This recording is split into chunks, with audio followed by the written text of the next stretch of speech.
जय हिंद साथियों, आशा करता हूँ कि आप सभी बहुत ही मस्त हो, ज़बरदस्त होंगे। दोस्तों, सबसे पहले आप सभी को गुड मॉर्निंग, राम राम, जय श्री कृष्ण, राधे राधे। तो दोस्तों, हम बात करेंगे आज की बिहार दरोगा प्रैक्टिस सेट की। बहुत ही ज़्यादा मोस्ट इंपॉर्टेंट होने वाले हैं पिछले क्लास की तरह। अगर आप नहीं देखे हैं तो पिछले क्लास जरूर जाके देखें। अगर पीडीएफ डाउनलोड करना चाहते हैं तो जरूर जाके टेलीग्राम में जुड़ें। वीडियो के नीचे लिंक दिया गया है, वहाँ से जगह जाके टेलीग्राम ज्वाइन करके आप पीडीएफ भी डाउनलोड कर सकते हैं।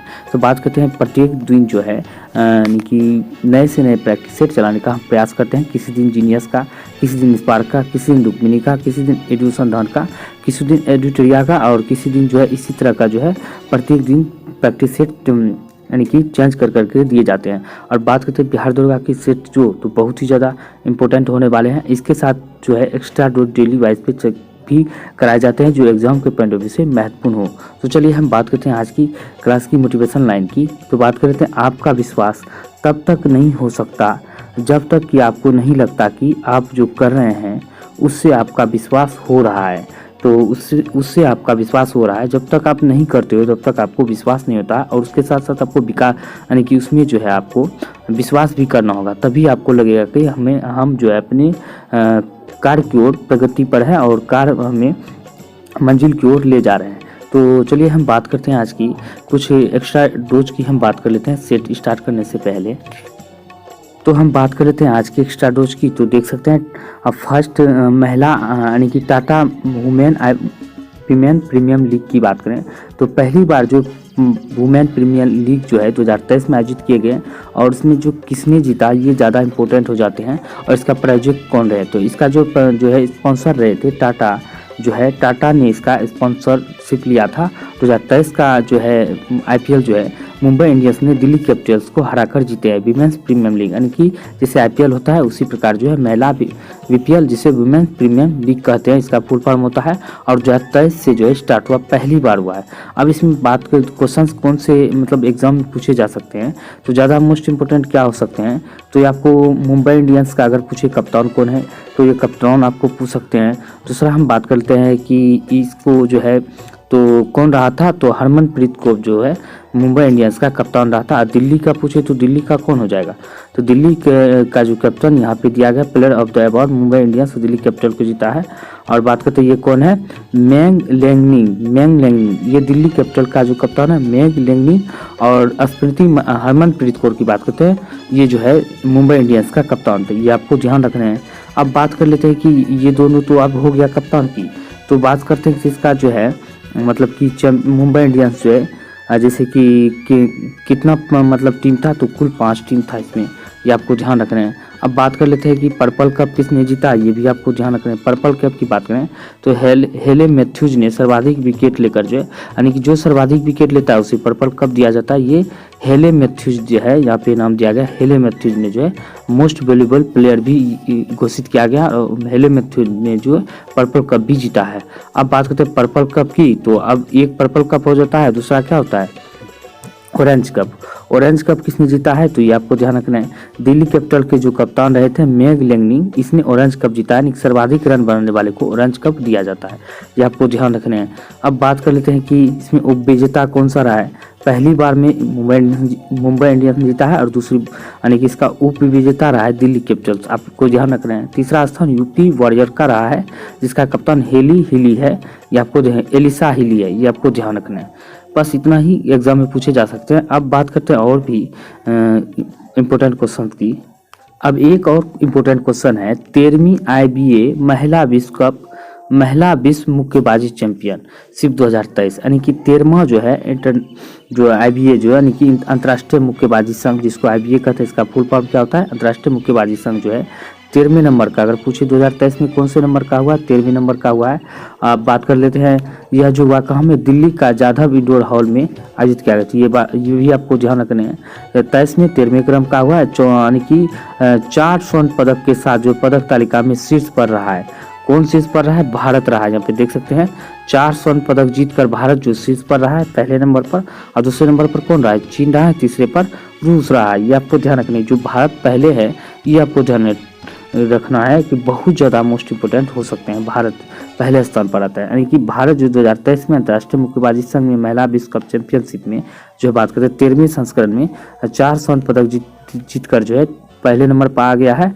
अब बात करते हैं इसमें जो कौन कौन जीता है, खिलाड़ी का नाम भी आपको याद रखना है, बहुत ज़्यादा इंपॉर्टेंट हो जाते हैं खिलाड़ी का नाम।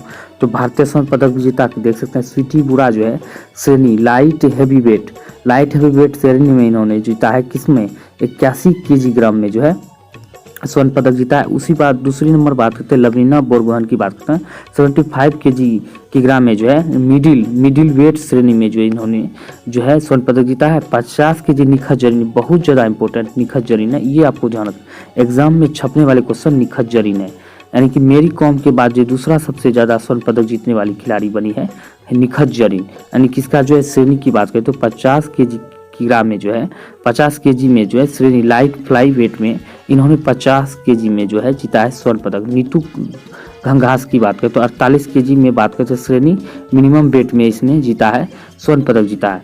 अब बात कर लेते हैं यहाँ पे स्वर्ण पदक की बात करते यहाँ पे दिया गया, ये तो नहीं पूछे जाएंगे, लेकिन स्वर्ण पदक विजेता को यहाँ पे दिया है कितना, तो यहाँ पे 1 लाख अमेरिकी डॉलर, स्वर्ण पदक विजेता को रजत को 50,000 अमेरिकी डॉलर, कांस्य पदक को 25,000 अमेरिकी डॉलर, ये पुरस्कार दिए जाते हैं। अब मुख्य बिंदु है कि इसमें 65 देशों ने ओलंपिक पदक विजेता में सहयोगी मतलब सहित जो है लगभग 324 मुक्केबाजों ने भाग लिया था, 2023 में भाग लिया था। रूस और बेलारूस के एथलीटों की भागीदारी के कारण जो है जो 2023 में इवेंट का 17वां देशों द्वारा बहिष्कार किया गया था, ये भी आप उतना तो पूछेगा नहीं। ये है 14वां संस्करण कहाँ पे आयोजित किया, ये इंपॉर्टेंट 2025 में अब बात करते हैं, प्रत्येक 2 साल में होता है, 23 में हुआ है, अब 25 में होगा, तो कहाँ पे होगा ये देख सकते हैं। 14वां विश्व मुक्केबाजी चैंपियन 14वां संस्करण जो है कहाँ पे आयोजित किया जाएगा, IBA महिला चैंपियन 2014वां संस्करण 2025 में आयोजित किए जाएंगे, ये आपको ध्यान रखना है। पुरस्कार बात करें तो यहाँ पे दिया गया है, तो ये आपको ध्यान रखना है कि ये भारत में दिल्ली में हुआ है, और 14वां संस्करण जो है 2025 में चैंपियनशिप जो आयोजित 2025 में किए जाएंगे, ये आपको ध्यान रखना है। अब बात कर लेते हैं कि आज का सेट की, तो आज का सेट का हमारा बात करते हैं दोस्तों। आज हम बात करेंगे बिहार दरोगा 2023 के एग्जाम के दृष्टिकोण से बहुत ही मोस्ट इम्पोर्टेंट होने वाले हैं क्वेश्चंस, और स्पार्क पब्लिकेशन का जो है न्यू प्रैक्टिस सेट है, देख सकते हैं, जो एग्जाम के पॉइंट ऑफ व्यू से काफ़ी महत्वपूर्ण हो सकते हैं। तो चलिए हम बात करेंगे आज की सवाल की। तो आज का हमारा पहला सवाल है राजा राम मोहन राय द्वारा ब्रह्म समाज की स्थापना की गई थी। तो ब्रह्म समाज की स्थापना जो कब की थी, 1828 में किया गया था ब्रह्म समाज की स्थापना। अब बात कर लेते हैं नेक्स्ट की, तो 1855 में संथालों ने किस अंग्रेज कमांडर को हराया था, तो किस अंग्रेज कमांडर को हराया था, मेजर बारो को हराया था, किसको, मेजर बारो को। अब बात कर लेते हैं तीसरे नंबर क्वेश्चन की, यहाँ पे दिया गया है अंग्रेजी भारतीय सेना में चर्बी वाले कारतूस से चलाने वाली एनफील्ड राइफल कब शामिल की गई थी, तो कब इसे शामिल की गई थी, तो बात करते हैं दिसंबर 1856 में इसे शामिल करी गई थी। अब बात कर लेते हैं शारदा मणि कौन थी, तो शारदा मणि की हम बात करते हैं ये कौन थी, तो यह बात कर लेते हैं रामकृष्ण परमहंस की पत्नी थी शारदा मणि, ये आपको ध्यान रखना है। अब बात करते हैं 1899 से 1900 के मुंडा क्रांति का नेता कौन था, 1899 से 1900 के बीच हम बात करते हैं मुंडा क्रांति का नेता की हम बात करें तो बिरसा मुंडा थे, कौन, बिरसा मुंडा। अब बात कर लेते हैं अखिल भारतीय किसान सभा के प्रथम सत्र की अध्यक्षता किसने की, तो अखिल भारतीय किसान सभा सत्र के प्रथम सत्र की अध्यक्षता की हम बात करें तो यह जो है किया था स्वामी शाहजानंद के द्वारा किया गया था। बात करते हैं अंग्रेजी शासन काल में भारत का कौन सा क्षेत्र अफीम उत्पादन हेतु प्रसिद्ध था, तो अफीम उत्पादन हेतु प्रसिद्ध था कौन, बिहार प्रसिद्ध था, बिहार अफीम उत्पादन के लिए प्रसिद्ध था, ये आपको ध्यान रखना है। अब वहीं बात करें तो सत्यार्थ प्रकाश की रचना की गई थी, सत्यार्थ प्रकाश की रचना की हम बात करें तो स्वामी दयानंद सरस्वती द्वारा किया गया था। ऐसे याद रखना कैसे, स्व से सत्यार्थ, स्व से सरस्वती यानी कि दयानंद सरस्वती, आपको ध्यान रखना है। अब बात करते हैं अनुशीलन समिति है, तो थी अनुशीलन समिति की हम बात करें तो क्या थी, तो यह एक क्रांतिकारी संगठन थी, क्रांतिकारी संगठन, इसका आंसर डी हो जाएगा। बात कर लेते हैं किसने कहा था कि कांग्रेस आंदोलन न तो लोगों द्वारा प्रेरित था न ही यह उनके द्वारा सोचा या योजनाबद्ध किया गया था, यह किसने कहा था यह कथन, तो बात कर लेते हैं यह कहा गया था सर सैयद अहमद खां के द्वारा कहा गया था, किसके द्वारा, सर सैयद अहमद खां के द्वारा। बात करें सुरक्षा प्रकोष्ठ की नीति संबंधित है, सुरक्षा प्रकोष्ठ की नीति की हम बात करें तो यह संबंधित है किससे, वारन हेस्टिंग से संबंधित है। अब बात करते हैं all India trade union Congress का प्रथम अध्यक्ष कौन था। तो ऑल इंडिया ट्रेड यूनियन की हम बात करें तो 1920 में इसका गठन हुआ था। तो यह जो है इसका प्रथम अध्यक्ष की बात करें तो कौन था, तो यह लाला लाजपत राय था। कौन, लाला लाजपत राय। अब बात करते हैं वह कौन से कांग्रेस अध्यक्ष थे जिसने क्रिप्स मिशन व लॉर्ड बेबल दोनों से वार्ताएं की थी। तो वह कौन से कांग्रेस अध्यक्ष थे जिसने क्रिप्स मिशन और लॉर्ड बेबल दोनों से वार्ताएं की थी। तो बात कर लेते हैं अबुल कलाम आज़ाद थे। कौन, अबुल कलाम आज़ाद। अब बात करते हैं सांप्रदायिक अवार्ड एवं पूना पैक्ट में क्रमशः दलित वर्ग के लिए कितनी सीटें दी गई थी। तो दलित वर्ग की हम बात करते हैं 71 व 147 सीटें दी गई। कितना, 71 और 147 सीटें दी गई थी। अब बात करते हैं भारत छोड़ो आंदोलन के समय इंग्लैंड का प्रधानमंत्री कौन था। तो यह बात कर लेते हैं कौन था, तो विंस्टन चर्चिल था। भारत छोड़ो आंदोलन के समय कौन था, विंस्टन चर्चिल। ये आपको ध्यान रखना है। अब बात करते हैं कि निम्न उद्योगपतियों में कौन से व्यक्ति लंबे समय तक AIC के खजांची रहे तथा 1930 में जेल भी गए थे। तो ऐसा कौन सा व्यक्ति था, तो बात कर लेते हैं जमनालाल बजाज था। अब बात कर लेते हैं 1947 के भारतीय राष्ट्रीय कांग्रेस के दिल्ली अधिवेशन की अध्यक्षता किसने की थी। तो दिल्ली अधिवेशन की अध्यक्षता की हम बात करते हैं यह डॉक्टर राजेंद्र प्रसाद के द्वारा किया गया था। 1947 के भारतीय राष्ट्रीय कांग्रेस की अध्यक्षता। बात करते हैं देवबंद के उस विद्वान का नाम बताएं जिसने स्वतंत्रता आंदोलन में महत्वपूर्ण भूमिका निभाई। तो महत्वपूर्ण भूमिका जो है किसने निभाई थी, अबुल कलाम आज़ाद ने निभाई थी। अब बात करते हैं बम्बई में अखिल भारतीय व्यापार संघ कांग्रेस की स्थापना कब हुई थी। बम्बई में अखिल भारतीय व्यापार संघ कांग्रेस की स्थापना की हम बात करें तो यह कब हुई थी, 1920 में हुआ था। ये आपको ध्यान रखना है। अब बात करते हैं अमृत बाजार पत्रिका की स्थापना किसने की। तो अमृत बाजार पत्रिका की स्थापना की बात करें तो यह शिशिर कुमार घोष के द्वारा किया गया था। बात करते हैं गांधी इरविन समझौता के हस्ताक्षरित होने में किसने महत्वपूर्ण भूमिका निभाई। तो यह जो है किसने महत्वपूर्ण भूमिका निभाई थी, तो यह तेज बहादुर सप्रू ने निभाई थी। अब बात करते हैं निष्क्रिय विरोध के सिद्धांत का प्रतिपादन किसने किया था। निष्क्रिय विरोध के सिद्धांत का प्रतिपादन की हम बात करें तो यह किसके द्वारा किया गया था, तो यह अरविंद घोष के द्वारा किया गया था। किसके द्वारा, अरविंद घोष के द्वारा। अब बात करते हैं निष्क्रिय विरोध के सिद्धांत का प्रतिपादन किसने किया। तो निष्क्रिय विरोध के सिद्धांत का प्रतिपादन की हम बात करें तो यह किया गया था अरविंद घोष के द्वारा किया गया था। बात करते हैं निम्न अखबारों में से कौन सा मुख्यतः उदारवादियों की नीतियों का प्रचारक था। उदारवादियों की नीतियों का प्रचारक कौन था, तो हम बात करते हैं जो था लीडर था। कौन, लीडर था। अब बात करते हैं कि यहाँ पे 24 नंबर क्वेश्चन कहता है सूची 1 को सूची 2 से मिलान करने हैं। तो चलिए हम इसको मिलान कर लेंगे। तो ये सूची दिया गया है तो मिलान करते हैं। तो अब बात कर लेते हैं हम अगर मिलान की तो बाढ़ की हम बात करते हैं उत्तर प्रदेश व बिहार के मैदान जो बाढ़ से प्रभावित होते हैं, बिल्कुल ठीक है। अब भूकंप की हम बात करते हैं हिमालय का गिरिपान क्षेत्र जो प्रभावित रहते हैं। अब वही बात है सूखा की, तो सूखा बात करते हैं मध्य एवं पूर्वी भारत जो सूखा का शिकार होते हैं, तो ये 4 हो जाएगा। और चक्रवात की हम बात करते हैं झारखंड तथा उत्तरी उड़ीसा जो है चक्रवात का शिकार होते हैं। तो इसका राइट आंसर की हम बात करते हैं क्या हो जाएगा, 20 का सही आंसर हो जाएगा। अब बात कर लेते हैं नेक्स्ट की। अब 25 नंबर क्वेश्चन की हम बात करें तो यहाँ पे दिया भारत में भू आकारों की रचना के संबंध में निम्नलिखित कथनों का पर मनन कीजिए। तो निम्नलिखित कथनों पर जो है मनन करना है। तो यहाँ पे क्वेश्चन की बात करते हैं संरचनात्मक दृष्टि से मेघालय पठार दक्कन पठार का ही विस्तारित भाग है, ये बात करते हैं, ये सही है। अब बात करते हैं कश्मीर घाटी की रचना 100 अभिनति में हुई है, ये भी ठीक है। गंगा मैदान की रचना एक अग्रग्रत में हुई है, ये भी चीज़ सही है।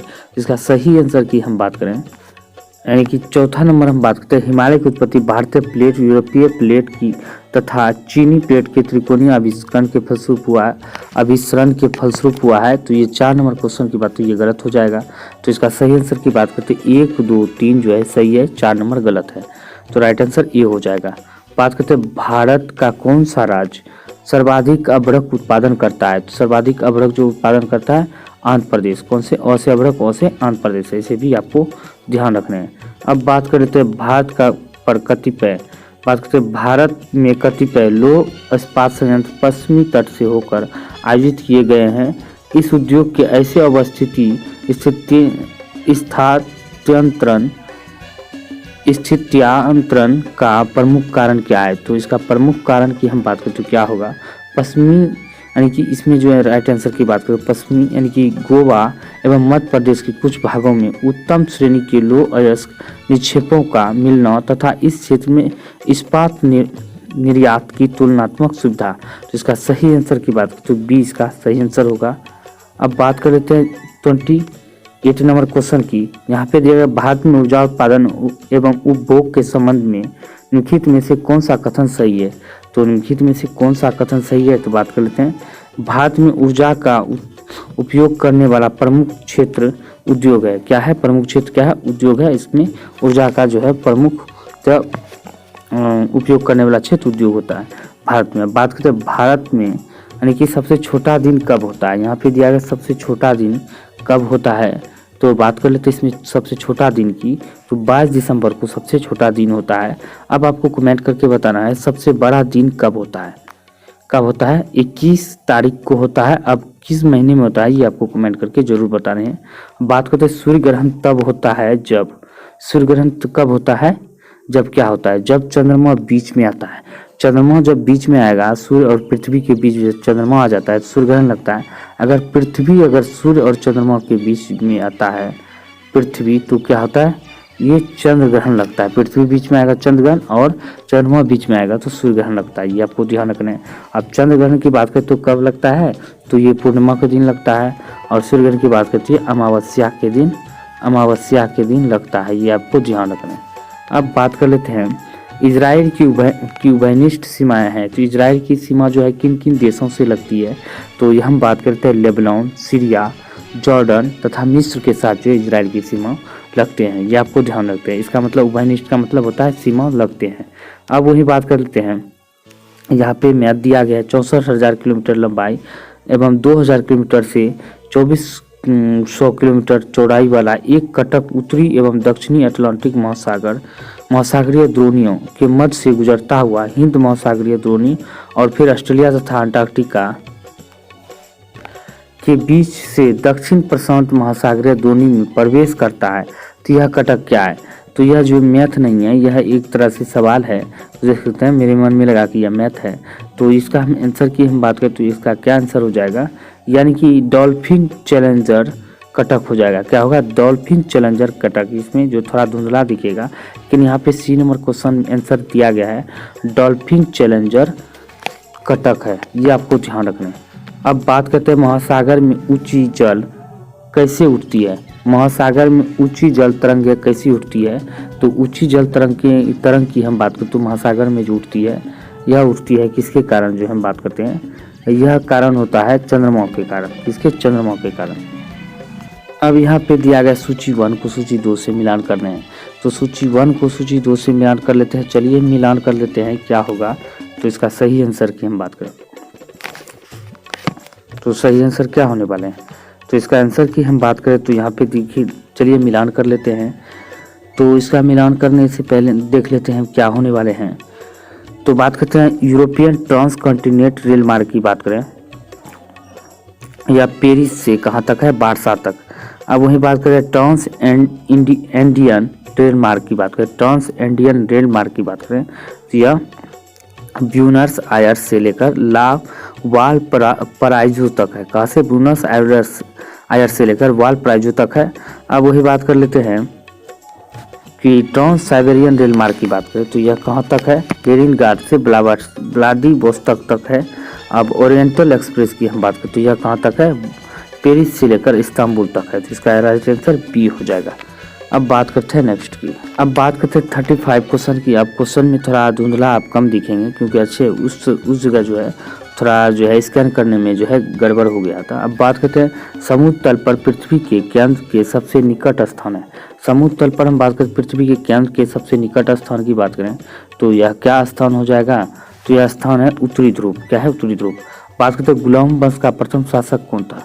गुलाम वंश का प्रथम शासक की हम बात करें तो कौन सा हो जाएगा, तो कुतुबुद्दीन ऐबक हो जाएगा।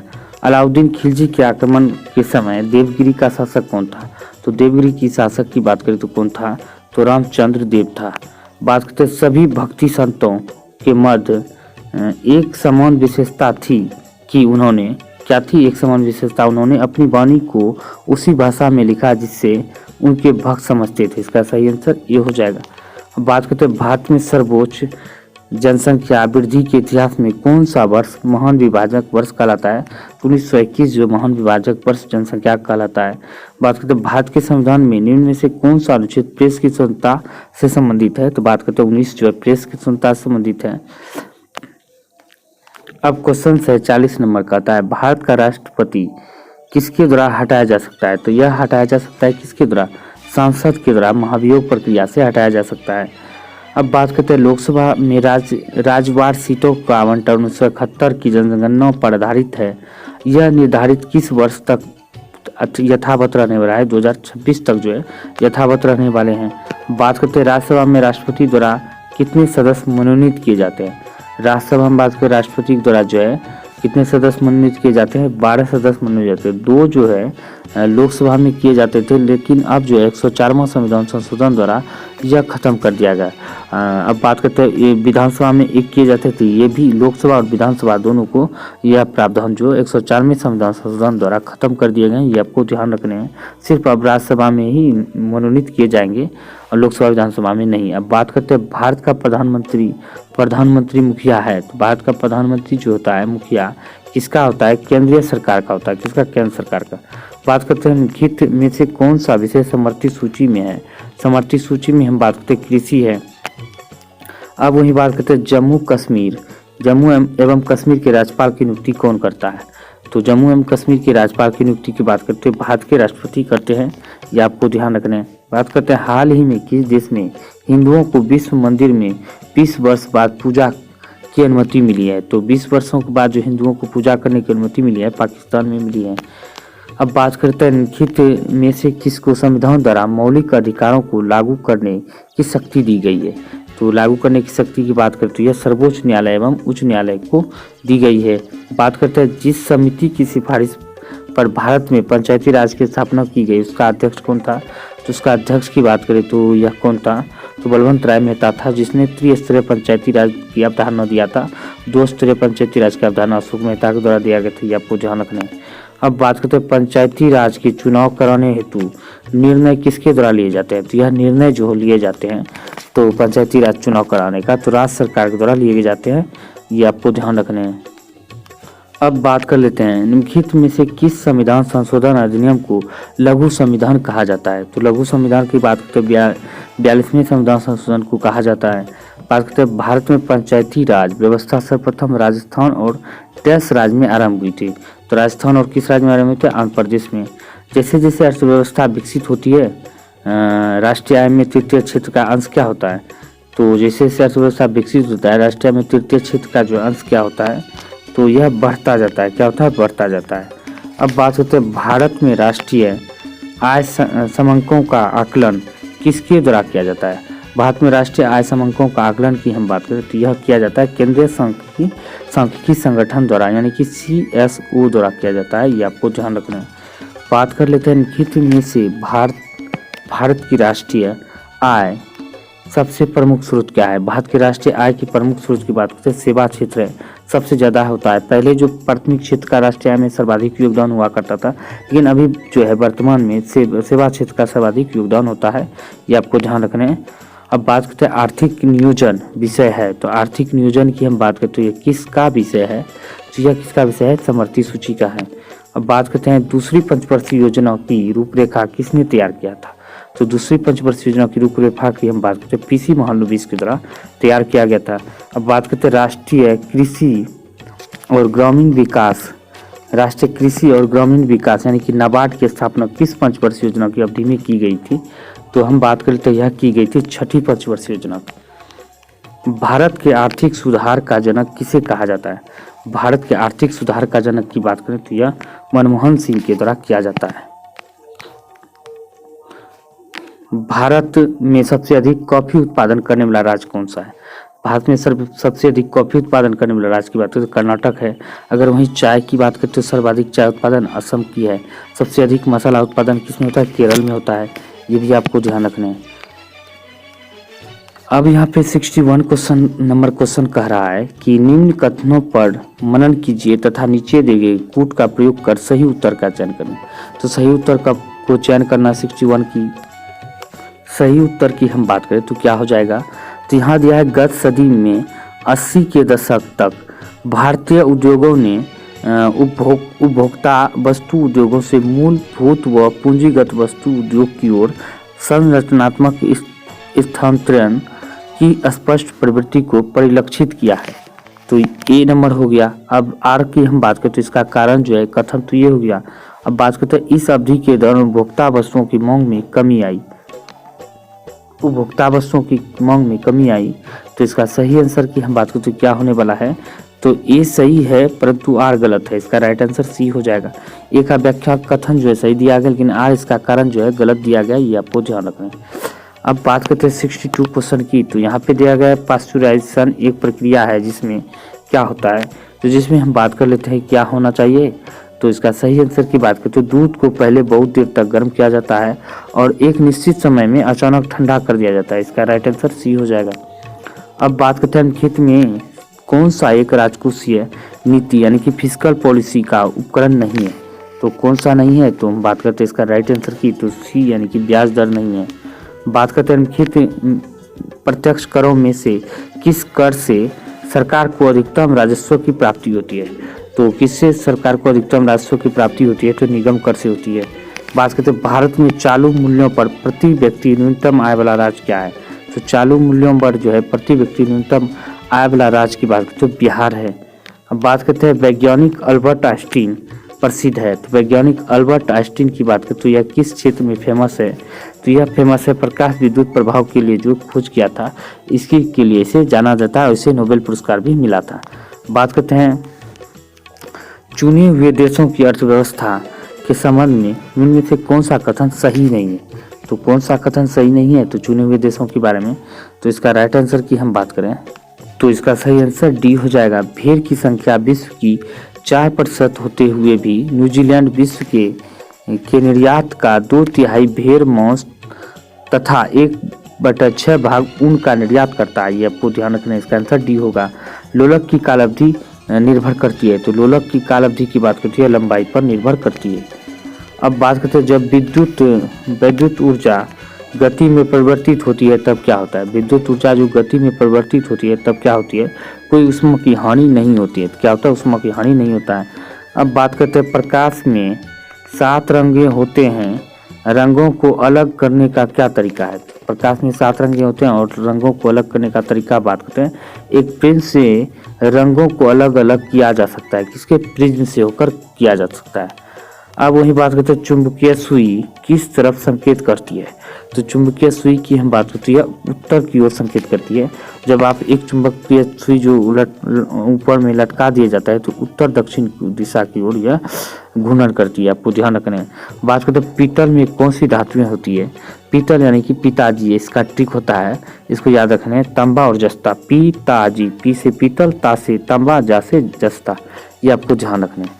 अब बात करते हैं चूहा मारने का जहर किस रासायनिक पदार्थ से बनता है? तो किस रासायनिक पदार्थ से बनता है? तो बात करते हैं यह जो पोटेशियम साइनाइड किसके द्वारा पोटेशियम साइनाइड से बनाया जाता है। अब बात करते हैं विद्युत उत्पादन करने के लिए कौन सी धातु का उपयोग होता है? तो धातु की अगर हम बात करते हैं कौन सी धातु है? यूरेनियम होता है। अब बात कर लेते हैं तैरने के तालाब में तैरने से मनुष्य की त्वचा जल जाती है। तो इसका कारण क्या होता है? क्लोरीन के कारण जो मनुष्य की त्वचा तालाब में तैरने पर जल जाती है। ये आपको ध्यान रखना है। अब बात कर लेते हैं शक्कर के किण्वन से क्या बनता है?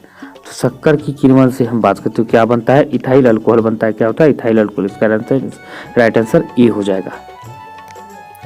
अब बात कर लेते हैं कमरे को ठंडा किया जा सकता है। अगर कमरे को ठंडा करना है तो संपीड़न गैस को छोड़ने से कमरे को ठंडा किया जा सकता है।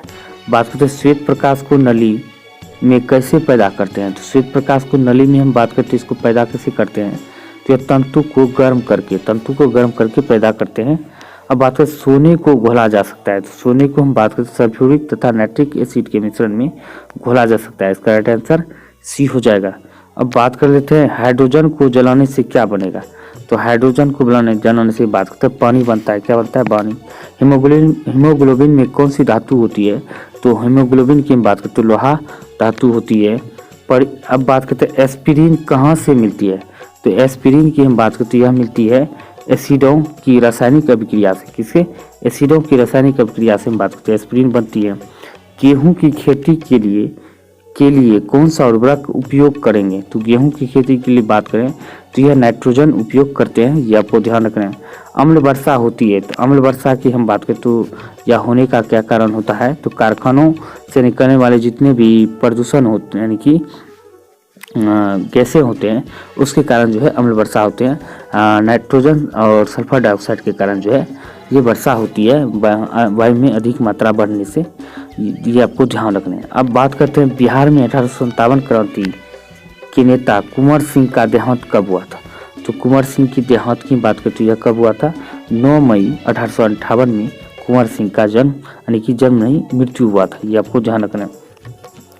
बिहार के उस क्रांतिकारी का नाम बताएं जिसने सितंबर 1928 में हिंदुस्तान सोशलिस्ट रिपब्लिकन आर्मी की बैठक में भाग लिया था। तो यह किसने भाग लिया था? तो फणींद्र नाथ घोष ने भाग लिया था। बात करते हैं बिहार में किस स्थान पर भारतीय राष्ट्र कांग्रेस की 1922 में अधिवेशन हुआ था। तो यह अधिवेशन बात करते गया में हुआ था, यह आपको ध्यान रखना है। अब बात कर लेते हैं मौर्य काल में शिक्षा का सर्वाधिक प्रसिद्ध केंद्र था। तो मौर्य काल में शिक्षा का सर्वाधिक प्रसिद्ध केंद्र की बात करें तक्षशिला था। मेगास्थनीज की पुस्तक का नाम क्या है? तो मेगास्थनीज पुस्तक की नाम की बात करें तो यह इंडिका थी, यह आपको ध्यान रखना है। कनिष्क के शासन काल में बौद्ध सभा किस नगर में आयोजित की गई थी? तो यह बात करते किस नगर में आयोजित की गई थी? तो इसका सही आंसर की बात करते कश्मीर ने किया था। मुद्रा राक्षस नामक पुस्तक का लेखक कौन है? तो मुद्रा राक्षस पुस्तक की लेखक की बात करते विशाख दत्त था, यह आपको ध्यान रखना है। अब बात करते हैं हर्षचरित नामक पुस्तक किसने लिखी थी? तो हर्षचरित नामक पुस्तक की हम बात करते हैं, यह लिखा गया था किसके द्वारा? तो यह लिखा गया था बाणभट्ट के द्वारा लिखा गया था। निम्नलिखित में से कौन से समूह की नदियां बिहार और उत्तर प्रदेश के बीच की सीमा रेखा बनाती है? तो सीमा रेखा बनाती है यह कर्मनाशा, गंडक और घाघरा जो है बिहार उत्तर प्रदेश के बीच जो है नदियों जो सीमा बनाती है, आपको ध्यान रखना है। अब बात करते हैं बिहार में सिंचाई के संबंध में निम्नलिखित में से कौन सा कथन सही नहीं है? तो सही कथन आपको नहीं है तो ये आपको चुनने हैं। तो इसका सही कथन की बात करें तो क्या नहीं है? तो बिहार के कुल सिंचित क्षेत्रफल का लगभग 30% नहरों से 39% नलकूपों द्वारा सिंचित होता है। इसका राइट आंसर की बात करें बी जो है गलत हो जाएगा, राइट आंसर बी हो जाएगा। अब बात कर लेते हैं नेक्स्ट की। यहाँ पे दिया सूची 1 को सूची 2 से मिलान करने हैं।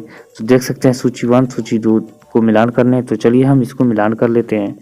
तो यहाँ पे दिया गया है तो हम मिलान कर लेते हैं। चलिए हम बात कर लेते हैं। तो यहाँ पे हो जाएगा बिहार से गुजरने वाला राष्ट्रीय राजमार्ग की बात करें तो क्या हो जाएगा? ये राष्ट्रीय राजमार्ग 2 है, ये आपको ध्यान रखना है। 1 का 3 हो जाएगा। अब बात करते हैं राष्ट्रीय राजमार्ग जो बिहार से नहीं गुजरता है कौन सा होगा? राष्ट्रीय राजमार्ग संख्या 12 नहीं गुजरता है, 2 पी का 1 होगा। अब बात कर लेते हैं बिहार में सर्वाधिक लंबाई वाला राष्ट्रीय राजमार्ग क्या हो जाएगा? राष्ट्रीय राजमार्ग संख्या 31 हो जाएगा।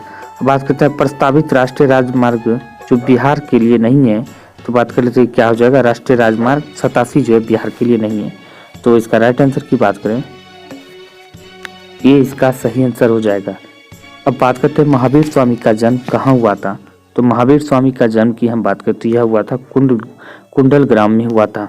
अब बात करते हैं महात्मा बुद्ध का परिनिर्वाण कहाँ हुआ था? महात्मा बुद्ध का परिनिर्वाण की हम बात करें तो यह हुआ था कुशीनगर में। अब बात करते हैं महात्मा बुद्ध ने अपना पहला धर्म चक्र परिवर्तन किस स्थान पे दिया था? तो यह दिया था कहाँ पे? सारनाथ में दिया था। कहाँ पे? सारनाथ में। अब बात करते हैं मगध की प्रथम राजधानी कौन सी थी? तो मगध की प्रथम राजधानी की बात करें तो यह गिरिब्रज या राजगिरी थी, आपको ध्यान रखना। आज का अंतिम क्वेश्चन की हम बात करें तो आज नंद वंश के पश्चात मगध पर किस राजवंश ने शासन किया था? तो बात करते हैं यह मौर्य वंश ने किया था। इसका ट्रिक होता है हसीन मासुक शाह, हसीन मासुक शाह, ऐसे आपको याद रखना है। इसका ट्रिक होता है। तो उम्मीद करता हूँ दोस्तों आज के वीडियो आपके लिए बहुत ही हेल्पफुल होगा। तो वीडियो को लाइक करें, शेयर करें, चैनल को सब्सक्राइब जरूर करें। मिलते हैं अगले वीडियो में, तब तक के लिए जय हिंद, जय भारत।